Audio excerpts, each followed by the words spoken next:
Falten 4 minuts perquè siguin les 6 de la tarda. La notícia del dia, s'ha conegut aquest migdia, és aquesta sentència que ha fet el Tribunal Constitucional declarant inconstitucional, diu textualment, les actuacions de la Generalitat de Catalunya relacionades amb la preparació de l'anomenat procés de participació ciutadana. És un text llarg que ara analitzarem, per això hem convidat el Xavier Arbós, que és catedràtic de Dret Constitucional de la Universitat de Barcelona. Bona tarda, Xavier. Bona tarda. També tenim el Pere Mas. Veiem dos destacats de la sentència aquesta que ha emès el Tribunal Constitucional i en comencem a parlar. Estem a l'espera que a les 6 de la tarda el president de la Generalitat, Artur Mas, en faci una valoració en directe des del Palau de la Generalitat. I connectarem i, evidentment, també ho comentarem. Mirem aquest primer paràgraf que hem destacat de la sentència. Diu: declarar inconstitucionales las actuaciones de la Generalitat relativas a la convocatoria a los catalanes para que manifiesten su opinión sobre el futuro político de Cataluña, el 9N, y los actos y actuaciones de preparación, así como cualquier otra actuación vinculada. Això, Xavier, las actuaciones de la Generalitat relativas a la convocatoria a los catalanes no és la convocatòria en si? O sigui, aquesta diferenciació de les actuacions no diu que és inconstitucional la convocatòria, sinó les actuacions sobre la convocatòria. A veure, explica'ns una mica. Són les actuacions de la Generalitat. De fet, convocatòria com a tal no en va haver-hi. El president de la Generalitat va anunciar en una compareixença el 16 d'octubre que no hi hauria un decret de convocatòria, ara que la convocatòria tirava endavant per altres vies. Per tant, el que fa la sentència és declarar inconstitucional aquell conjunt d'actuacions que han propiciat, que han facilitat la realització de la consulta. Però convé recordar que, com diu la mateixa sentència, l'objecte d'aquesta sentència no és tot el procés participatiu en el seu conjunt, sinó només les actuacions de la Generalitat. Però les actuacions, per exemple, què vol dir? Que hi haguessin urnes en els col·legis, que els col·legis estiguessin oberts, que... L'advocat de l'Estat fa una llista que no reprodueix el veredicte. Són les actuacions, s'esmenta literalment, em sembla a mi, la web que va mantenir la Generalitat, i després, amb aquesta referència indeterminada a actuacions, s'inclourien totes aquelles actuacions referides a la Generalitat d'una manera formal. Ja no ho diu la sentència, però podríem imaginar, per exemple, un escrit de la Secretaria de Comunicació adreçats a mitjans de comunicació privat perquè cedissin pàgines de publicitat gratuïta per a aquesta convocatòria, potser comunicacions de càrrecs de la Generalitat perquè facilitessin tal o qual actuació. Però això és una declaració d'inconstitucionalitat. Diu, allò que van fer vostès no és constitucional. De cap manera això vol dir que sigui delictiu, perquè alguns voldran extrapolar això. Clar, ara això hi anem, però abans acabem de matisar això, perquè mira aquest segon destacat que m'he agafat, i és que parla de que el problema és que la Generalitat representa que ha superat les seves competències. Diu, les preguntes sobre las que versa el proceso de participación ciudadana desbordan el ámbito competencial de la Generalitat por no corresponder a las comunidades autónomas convocar consultas sobre cuestiones que afectan al orden constituido y al fundamento mismo del orden constitucional. Fundamento mismo. No, sí, el llenguatge i la retòrica és sempre molt complicada. Però això vol dir que la Generalitat, fent aquestes actuacions que ara estàvem explicant, ha sobrepassat les seves competències, perquè això no ho pot fer. No ho pot fer perquè l'Estatut d'Autonomia diu que la Generalitat pot consultar sobre matèries que són de la seva competència. No és de la seva competència, en una visió restrictiva, preguntar sobre coses que en elles mateixes haurien de tractar-se en el marc d'un procediment de reforma de la Constitució. Ja ho va dir quan va anul·lar el primer decret de convocatòria. Això ho va dir, això ja ho va dir, i això no és nou des d'aquest punt de vista. El fet que hagi sortit ara la sentència, que ja ens l'esperàvem, d'altra banda tampoc potser molta sorpresa no ens ha causat, però d'uns fets que ja han passat, i que per tant no es poden corregir, quina mena de conseqüències o quin valor té? N'impedeix que se'n facin en el futur? Potser castiga més fortament el president Mas, que té una querella en marxa? Castiga la gent que va anar a votar, si és que se'ls pot castigar per alguna cosa? Quina mena de conseqüències, quina importància té que ara es digui que això era inconstitucional? La darrera cosa s'ha de descartar absolutament. Les persones que van anar a posar una papereta a l'urna estaven en el seu dret.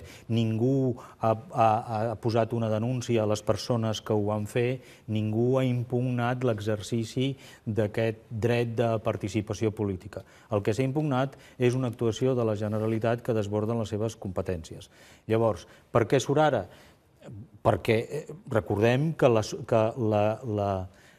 el ritme dels fets. El president de la Generalitat anuncia el 16 d'octubre que tot tira endavant per aquestes vies informals, el govern de l'Estat presenta la impugnació després d'adoptar si ho deixa passar o no el 31 d'octubre i el 4 de novembre el Tribunal Constitucional suspèn. El Tribunal Constitucional ha de fonamentar les seves resolucions d'inconstitucionalitat i per tant s'ha pres un temps. El que hagués sigut inversemblant hagués sigut que ja abans del 9 de novembre hagués hagut una sentència. Des del punt de vista tècnic no era tan estrany una celeritat en la reacció quan hi havia ja un decret estipulat, però primer s'havien de refer d'un cert efecte sorpresa perquè no podien suspendre un acte publicat al BOE, sinó que havien de plantejar-se quins eren aquests actes sobre els quals podia recaure la impugnació. O sigui, per entendre'ns, ens haguéssim hagut d'esperar fins avui a saber si el podíem fer o no el podíem fer la convocatòria del 9 de novembre, no? A veure... Per allò, per dir, la podíem fer o no la podem fer? Des del moment en què ho van suspendre, la cosa ja pintava que no tenia una empara constitucional clara. Però repeteixo, que sigui inconstitucional no vol dir que sigui delictiu. Això anem, perquè abans el Pere també deia, pot tenir algun efecte sobre la querella que hi ha imposada o que s'ha presentat contra Mas i contra la vicepresidenta Ortega i contra la consellera Rigau? Això d'alguna manera influeix? Jo crec que no. Una altra cosa és que això emboliqui tota la discussió sobre la querella, però la querella es fa sobre uns fets que van transcórrer i sobre unes actuacions que van transcórrer fins al 9 de novembre. I fins al 9 de novembre no sabíem ni podíem saber que aquests fets, que aquestes actuacions eren inconstitucionals.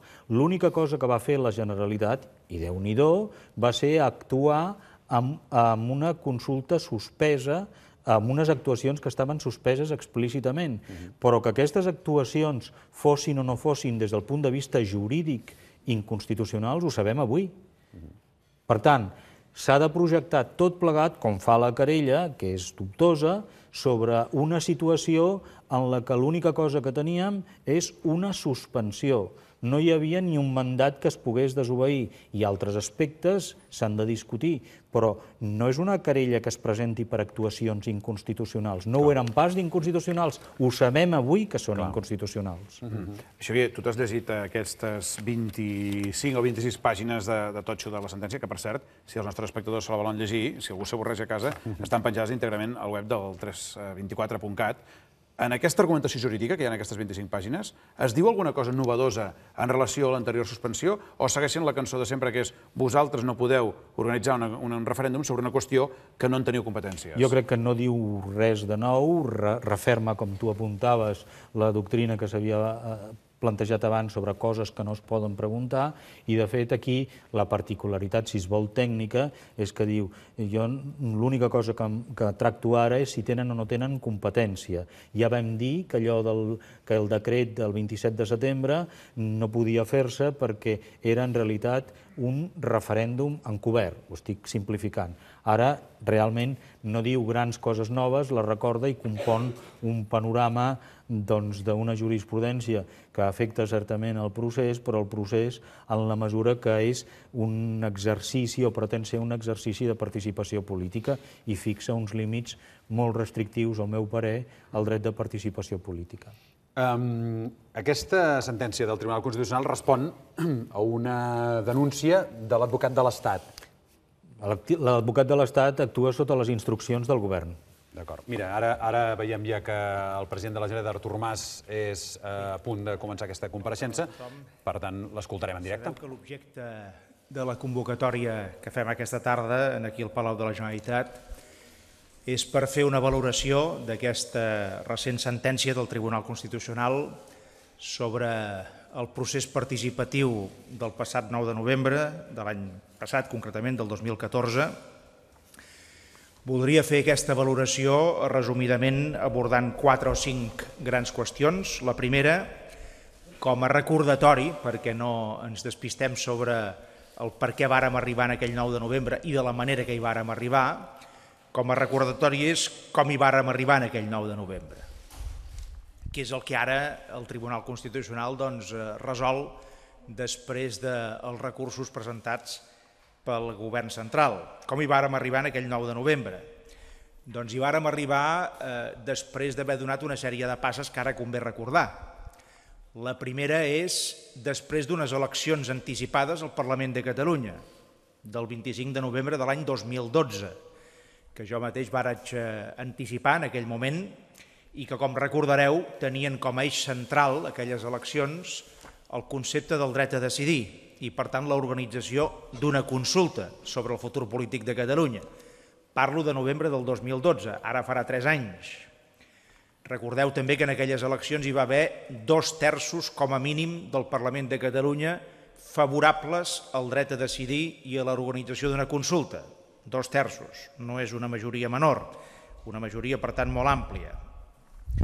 Recordeu també que vàrem arribar al 9 de novembre després que al desembre del 2013 es pactés una data, 9 de novembre del 14, una pregunta doble: vol que Catalunya sigui un estat i, en cas afirmatiu, vol que aquest estat sigui independent. Es va pactar aquella pregunta i es va pactar un procediment per fer les coses. I tot això es va seguir, fil per randa. Recordeu que vàrem arribar al 9 de novembre després d'haver intentat en les Corts Espanyoles, concretament en el Congrés dels Diputats, obtenir la transferència de la competència per organitzar la consulta o el referèndum. I d'aquella petició que van fer determinats diputats catalans, també en representació d'una majoria àmplia del Parlament de Catalunya, d'aquella petició en va sortir un no rodó i rotund per part de l'estat espanyol. Recordeu que vàrem arribar al 9 de novembre de l'any passat després que el Parlament de Catalunya aprovés per amplíssima majoria, fins i tot més àmplia que els 2/3, una llei de consultes, que en vàrem dir llei de consultes per via no de referèndum, per no referendaris, i que en base en aquella llei jo mateix el 27 de setembre de l'any passat, en aquest mateix Palau de la Generalitat, vaig convocar el poble de Catalunya a votar el 9 de novembre amb aquell decret de convocatòria. Tot això va ser o negat per part de l'Estat o suspès a petició del govern central per part del Tribunal Constitucional. Recordeu també que vàrem arribar al 9 de novembre de l'any passat després de 3 enormes manifestacions, 2012, 2013 i 2014, d'una part molt significativa del poble de Catalunya. Manifestacions cíviques, pacífiques, allò que en diem moltes vegades col·loquialment de bon rotllo, de molt bon ànim, manifestacions en qualsevol cas contundents que han sigut un exemple democràtic i cívic en el conjunt d'Europa i en el conjunt del món. I recordeu que vàrem arribar al 9 de novembre també amb un suport molt ampli dels ajuntaments de Catalunya. Recordeu aquell acte de l'octubre de l'any passat, en aquest mateix Palau de la Generalitat, on més de 800 alcaldes i alcaldesses en representació dels seus ajuntaments, dels seus municipis, varen venir aquí i varen dir en el govern de la Generalitat i en el Parlament de Catalunya: tireu endavant, estem a favor de la consulta i del dret a decidir del poble de Catalunya. Faig aquest recordatori breu, sintètic, per fer notar que el que ara el Tribunal Constitucional declara fora de les competències de la Generalitat no és un caprici ni del govern, ni del president, ni d'alguns grups del Parlament, és un mandat democràtic rebut del poble de Catalunya a les urnes, és un mandat democràtic i cívic àmpliament expressat en els carrers de Barcelona i de Catalunya, és un mandat democràtic àmpliament expressat per les corporacions locals, pels municipis, pels ajuntaments d'aquest país. I vàrem arribar en aquestes condicions, amb tots els obstacles davant, amb un estat que de manera absolutament furibunda intentava enfonsar qualsevol camí, qualsevol possibilitat perquè el poble de Catalunya pogués ser consultat sobre el seu futur, i malgrat això, i aquest és el segon missatge que us volia donar, el 9 de novembre va tirar endavant.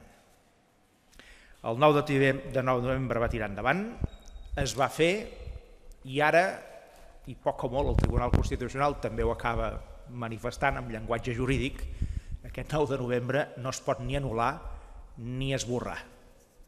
El 9 de novembre hi és, va existir, figura, crec jo, amb lletres majúscules, podríem dir amb lletres d'or, en la història democràtica d'aquest país. més de 2.340.000 persones varen anar a votar en les condicions difícils en què es va fer tot allò, més de 40.000 voluntaris hi varen participar i, per tant, allò no s'anul·la, ni es cancel·la, ni s'esborra. Allò hi figura, insisteixo, amb lletres majúscules i amb lletres d'or a la història democràtica i cívica del nostre país. La tercera reflexió que us volia fer és que l'Estat, i ho va dir en el seu moment a través del govern central, es va pensar que no es faria el 9 de novembre. Primer va fer tot el possible perquè no es fes, i quan ja havia fet tot el possible perquè no es fes, es va pensar que no es faria. I va jugar amb aquella superioritat, amb aquell mirar per sobre de l'espatlla, una mica per donavides en alguns casos, en què s'expressaven els representants del govern en aquells moments, a part, evidentment, d'alguns tons d'amenaça que es varen rebre i que després es varen concretar, com després explicaré. Per tant, com que es varen pensar que no el faríem, de fet, l'Estat, el govern central sobretot, no va pair, no va digerir bé que es fes el 9 de novembre. Ho van pair molt malament. Tan malament que no només es van dedicar a recórrer constantment en el Tribunal Constitucional, sinó que, a més, com sabeu, van promoure les querelles per la via penal, per 4 possibles delictes, entre els quals hi ha el de desobediència i algun altre. 4 delictes que, com sabeu, 4 suposats delictes o 4 querelles per 4 suposats delictes contra 3 membres del govern, jo mateix també entre ells, que en aquest moment sabeu que s'està tramitant en el Tribunal Superior de Justícia de Catalunya. Però bé, vull fer notar això, l'Estat ho va pair molt malament tot allò i va reaccionar d'una manera completament exagerada, completament desproporcionada, convertint en querelles penals allò que, en definitiva, era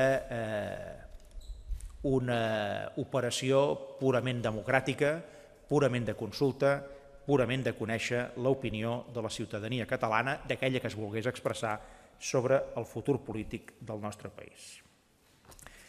La quarta reflexió i penúltima que us volia fer és que ara el Tribunal Constitucional, és el que hem sabut avui, i d'aquí la convocatòria d'aquesta roda de premsa, el Tribunal Constitucional, àrbitre i intèrpret de la Constitució espanyola, declara inconstitucionals les actuacions de la Generalitat entorn del 9 de novembre. Recordeu que declarar inconstitucionals aquestes actuacions, insisteixo, no anul·la ni esborra el 9 de novembre. El 9 de novembre ja es va fer i no es pot esborrar que més de 2.300.000 persones hi anessin a participar i, de fet, expressessin el seu vot i la seva posició sobre el futur polític de Catalunya. Ara bé, fixeu-vos que el Tribunal Constitucional, i aquí hi ha una part significativa de la sentència que hem conegut avui, de fet, més que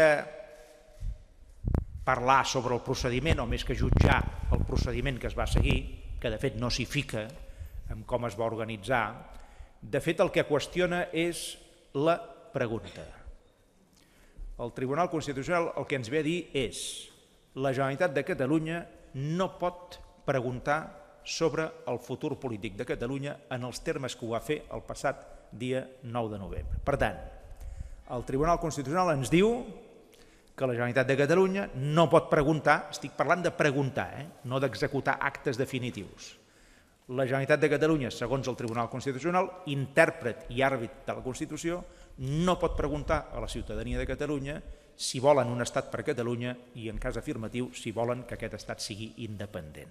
Això és el que ens està dient exactament el Tribunal Constitucional. Per tant, ens ve a dir que la Generalitat no pot preguntar aquest tipus de qüestions i ens ve a dir que la ciutadania no es pot expressar sobre aquest tipus de qüestions. Perquè si no hi ha una pregunta, doncs difícilment hi haurà expressió per part de la ciutadania catalana. Recordeu també que vàrem fonamentar el 9 de novembre el procés participatiu que en vàrem dir sota el criteri general, per cert, constitucionalment protegit, del dret d'expressió. El 9 de novembre era una operació dissenyada no per declarar la independència de Catalunya, sinó per conèixer l'opinió dels catalans, perquè els catalans es poguessin expressar lliurement sobre el futur polític de Catalunya entorn d'aquella pregunta que abans us he comentat.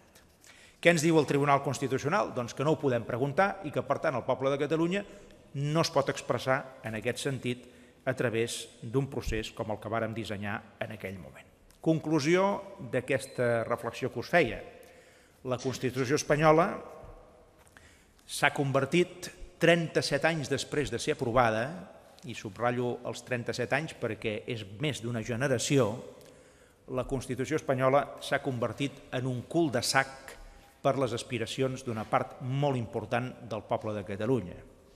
I quan us dic les aspiracions d'una part molt significativa del poble de Catalunya, no em refereixo només als que estan a favor de que Catalunya tingui un estat, sinó d'aquells que estan a favor de que el poble de Catalunya pugui decidir el seu futur, estiguin a favor de l'estat o estiguin en contra.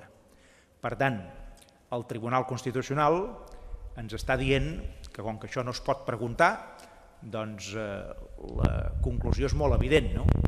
A criteri meu, aquesta Constitució, interpretada d'aquesta manera, es converteix en un cul de sac per les aspiracions democràtiques de molta gent d'aquest país. A favor o no a favor de l'Estat per Catalunya. Simplement a favor de poder decidir lliurement, pacíficament i democràticament el nostre futur com a nació. Què vol dir això a efectes pràctics? Doncs que aquella Constitució que quan es va aprovar per a molts de nosaltres fins i tot, per a la majoria del poble de Catalunya, era, com us ho diré, no? Aquella avinguda ampla que es començava a construir i que es podia anar construint i eixamplant a mesura que anava passant el temps per anar cobrint les aspiracions d'autogovern de Catalunya. Aquella avinguda ampla s'ha convertit en un cul de sac. Aquella avinguda ampla s'ha convertit en un carreró sense sortida, perquè si ni tan sols podem preguntar una qüestió d'aquesta categoria o d'aquesta significació, no serà que tenim aleshores una democràcia de baixa intensitat? No dic que no n'hi hagi de democràcia a l'estat espanyol, però, vist el que estem veient, la conclusió seria que és de baixa intensitat, perquè si ni tan sols es pot preguntar per part d'un poder públic establert com és la Generalitat de Catalunya, que representa el poble de Catalunya a través del seu Parlament, si ni tan sols es pot preguntar això, és evident que no podem pas parlar d'una democràcia d'alta qualitat o d'alta intensitat, més aviat al contrari. I la darrera reflexió que us volia fer és, bé, tenim aquesta sentència, reforça totes les sentències anteriors en el sentit que no tenim via de sortida per poder dilucidar el futur polític de Catalunya. Fixeu-vos que ho hem intentat tot, més no es pot fer, ho hem intentat tot durant molts anys i en aquests darrers anys d'una manera molt especial. Hem intentat entendre'ns, hem intentat dialogar, hem intentat pactar, hem intentat arribar a acords, hem ofert diferents solucions, etc., però se'ns barren tots els camins, se'ns tanquen totes les portes. I després d'aquesta sentència, doncs, la meva reflexió és: queda reforçat el caràcter plebiscitari de les properes eleccions catalanes o no? Doncs ja us podeu imaginar la meva resposta, no? Si no tenim cap altre camí, si no tenim cap altra sortida, si no se'ns deixa cap altra via per intentar conèixer l'opinió del poble de Catalunya sobre el futur polític del país, s'estigui en contra de l'estat o a favor, insisteixo, si no tenim altra sortida, si no tenim altre camí, aleshores és evident que l'únic camí possible és la convocatòria d'unes eleccions que, això sí, han de quedar clarament reforçades des del seu caràcter plebiscitari, perquè aquells que són contraris al que s'està fent, però favorables a l'essència democràtica, jo els dic: hi ha algun altre camí que no siguin les eleccions per resoldre aquesta qüestió? I m'adreço ja als contraris, no? Els podria dir: ho veieu com no hi ha cap altre camí que aquest que estem duent a terme? I m'adreço als contraris, però que tenen arrels i conviccions democràtiques. I m'adreço també, no cal dir, als escèptics i als dubtosos, però que tenen conviccions i arrels democràtiques.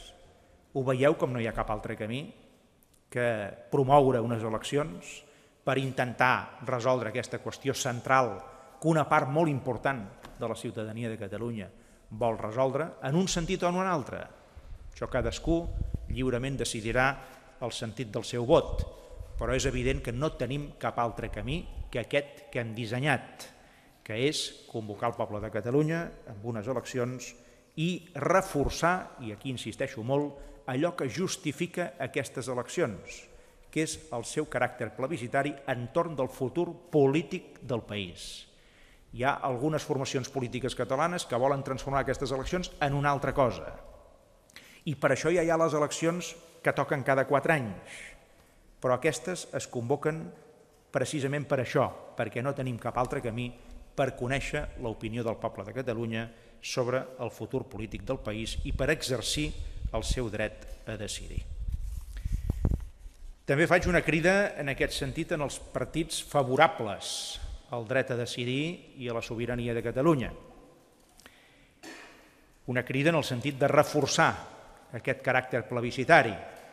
Hi ha tentacions algunes vegades per, en lloc de reforçar aquest caràcter de plebiscit, debilitar-lo.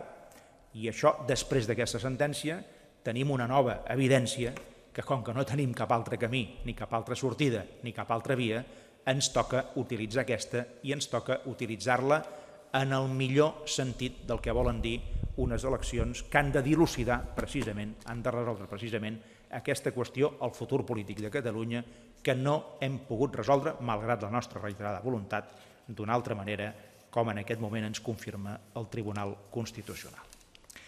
Bé, dit això, si hi ha alguna qüestió per part vostra, doncs amb molt de gust la intentaré respondre. Doncs ara el president de la Generalitat contestarà a les preguntes dels periodistes que hi ha a la sala. Si hi ha alguna cosa destacada, doncs també la recollirem i també us la explicarem. Però ens quedem en aquesta última reflexió que feia el president de la Generalitat. Aquesta sentència que ha emès avui el Tribunal Constitucional reforça el caràcter plebiscitari de les eleccions catalanes del 27 de setembre. Sí? Des del punt de vista... O sigui, això que deia el president, ja hem esgotat tot, ja no es pot fer mai de la vida, tenint en compte aquesta sentència. Catalunya podrà fer una consulta sobre el seu futur. Per tant, només queda la via d'aquestes eleccions i, per tant, doncs aquestes eleccions són plebiscitàries. A veure, formalment jo crec que no s'ha esgotat tot. El que diré ara tindria el mateix èxit negatiu que va tenir l'intent del 8 d'abril de 2014. No s'ha intentat una reforma constitucional que a partir d'una resolució al Parlament de Catalunya podria tramitar-se a les Corts Generals, però tampoc ens hem de fer cap il·lusió. Si és per aconseguir el reconeixement del dret d'autodeterminació o una transferència o delegació de la capacitat de consultar allò que es vol consultar, sabem que la resposta seria que no, però formalment encara queda aquesta via. Respecte al caràcter plebiscitari, jo he sigut molt crític sobre això, només faré un apunt. El Pacte Nacional pel Dret a Decidir, que presideix el senyor Rigol, a la seva darrera reunió, que em sembla que va ser del 6 o del 7 de març, no va avalar el caràcter plebiscitari d'aquestes eleccions.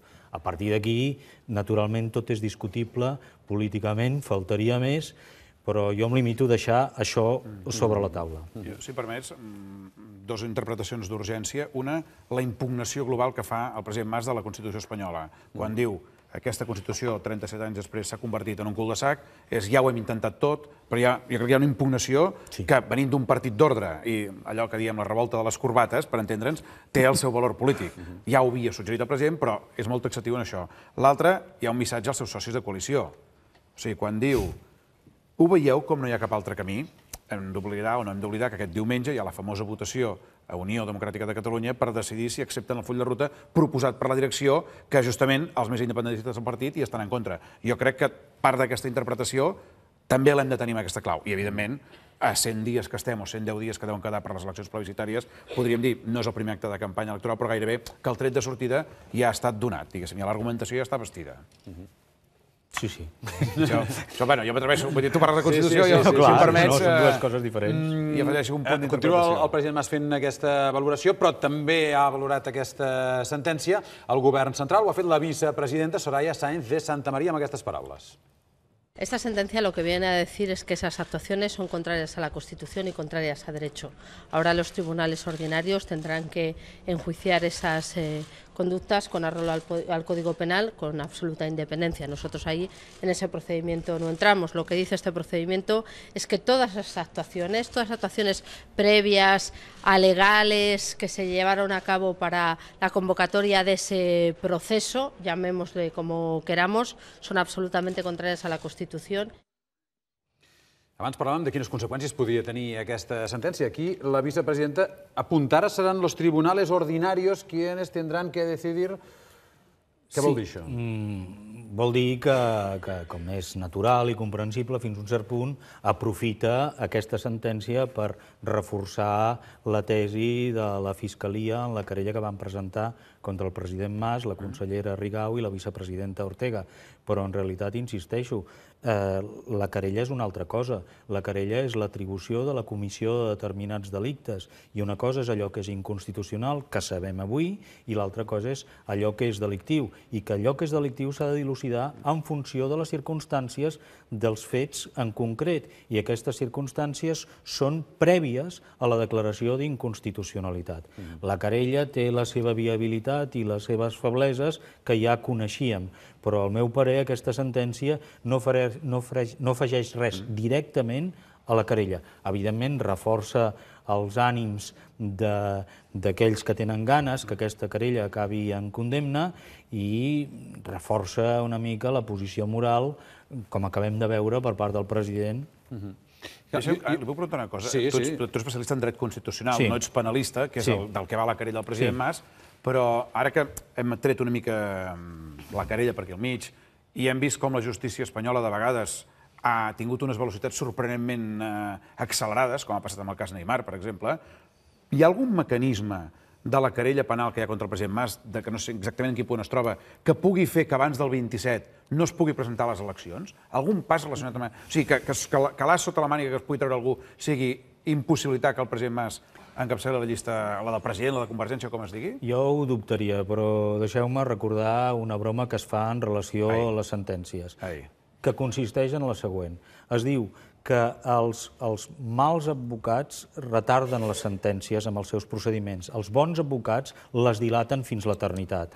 És a dir, allò que veiem a vegades com a retard en la justícia, a vegades són el resultat de legítimes maniobres, legítimes, repeteixo, de les defenses per aconseguir dilatar els procediments. I això, especialment en procediments que tenen una dimensió política, és especialment vistós a vegades. Per tant, jo dubto que amb els ritmes naturals d'una querella d'aquestes característiques pugui haver-hi una sentència abans... O una suspensió cautelar d'algun dret? No, això jo crec que no seria possible. Potser com que el president Mas, com a imputat, no pot acollir-se al privilegi de fer una declaració des del seu despatx. Si és imputat i querellat en aquest cas, ha d'anar a prestar la declaració corresponent en viu i en directe al Palau de Justícia. Des d'aquest punt de vista, l'ús, diguem-ne, publicitari que es podria fer de la imatge del president de la Generalitat entrant per la porta al Tribunal Superior de Justícia de Catalunya podria ser una hipòtesi. Però això, sincerament, és una qüestió que podria contestar molt millor que jo un penalista o un processalista. Si em permeteu la broma, hi ha el mes d'agost pel mig, també. Sí, no, però és que són vacances judicials. Exactament, no hi havíem pensat que hi hauria de pensar perquè l'agost és molt important pels de l'ensenyament. Ho complica molt més. Abans jo preguntava, això és una denúncia que fa l'advocat de l'Estat al Tribunal Constitucional, el Tribunal Constitucional fa aquesta sentència i ara l'advocat de l'Estat quin pas lògic seria? O la rep i diu, doncs perfecte, ja m'està bé, o pot fer alguna cosa? No, ja està. O sigui, l'advocat de l'Estat impugna una sèrie d'actuacions de la Generalitat, les considera inconstitucionals i el Tribunal Constitucional li dona la raó. Com que, com s'ha dit molt bé, aquestes actuacions són, primer, de fet, no es tracta d'un decret sobre el que s'hagi de publicar que queda derogat, i són, sobretot, posteriors al moment en què es van esgotar, perquè les actuacions van morir el mateix dia que es practicaven abans del 9 de novembre, doncs simplement queda constància d'una línia jurisprudencial que ja s'ha comentat, però res més. Molt bé. No, jo em preguntava també, ja sé que potser no té molt de sentit tornar a anar a votar, perquè més o menys ja, si no és un referèndum de debò, anirà a votar més o menys la mateixa gent, que és la que està pel sí. Però el que ens està dient el Constitucional també és que si ara ho tornéssim a muntar, això d'anar a votar, ho podrien organitzar l'ANC o Òmnium Cultural, per exemple, i es podria fer? O sigui, que la Generalitat no hi podria intervenir?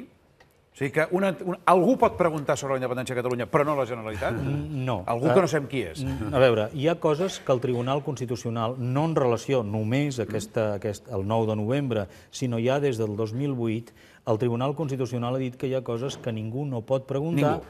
Ningú a ningú, és a dir, ni tan sols un govern fent ús, i jo crec que és una equivocació, però ho diu el Tribunal Constitucional, ni tan sols un govern d'Espanya en ús de l'article 92 de la Constitució podria dir, mira, com que volem reformar la Constitució, anem a veure primer de tot si la gent està a favor de la monarquia o la república. Ni tan sols admetria això el Tribunal Constitucional. Una altra cosa és que des del punt de vista particular, una associació, una activitat, poguessin fer el mateix que es va fer amb aquell moviment que va començar a Arenys de Munt, que tots recordem. Aquí el que es va impugnar, per cert, l'advocada de l'Estat en aquell moment, després va ser la primera consellera de Justícia del president Mas, el que es va impugnar en aquell moment va ser les actuacions concretes de determinats municipis que cedien locals, etc. Però el procediment fet per particulars ni era impugnable ni es va impugnar. Per tant, si ho fan particulars, una associació, i no es designen recursos públics a aquesta mena d'actuacions, doncs no hauria d'haver-hi cap problema. Però el que ens ha dit també el Tribunal Constitucional és que la Constitució és oberta i, per tant, no es descarta, no té cap límit i, per tant, tot es pot reformar, això sí, ai las, seguint els procediments establerts. I això té uns límits i és evident que determinades posicions probablement seran minoritàries. O sigui que en aquest cas el cul de sac del president... A veure, és un cul de sac polític i des del punt de vista polític és perfectament comprensible. Des del punt de vista jurídic, però també polític, probablement unes eleccions generals que donessin una altra composició, potser, i dic només potser, obririen la porta, qui sap, a una cosa que molts hem sostingut que hagués sigut perfectament legal, que és convocar una consulta per part del govern de l'Estat. I això consti que no ho dic jo, sinó altres col·legues il·lustres que s'han manifestat públicament en les posicions més contràries al nacionalisme. Però que no han tingut... no han estat ben... no rebudes. Hem analitzat el que diu aquesta sentència del Tribunal Constitucional, hem escoltat la valoració del president Mas i també la reacció del govern espanyol, i a partir d'ara, doncs segur que això tindrà algun altre tipus de conseqüències en la resta de partits i en aquestes relacions entre el govern espanyol i la Generalitat. Ho anirem seguint i ho anirem explicant. Xavier Arbós, moltes gràcies per haver-nos acompanyat a fer aquesta anàlisi d'urgència aquesta tarda. Gràcies. Gràcies, Pere, aquest aplaudiment. I de seguida tornem amb moltes més coses, perquè encara en tenim. No us n'adoneu, serem aquí. Us sembla molt 250 viatges? Doncs són els que l'equip de divendres celebrarem la setmana que ve després de 6 anys recorrent Catalunya. Si voleu unir-vos a la nostra celebració i teniu alguna foto de la nostra estada al vostre poble o ciutat, envieu-la a db@tv3.cat o pengeu-la al Twitter amb l'etiqueta Divendres per Catalunya.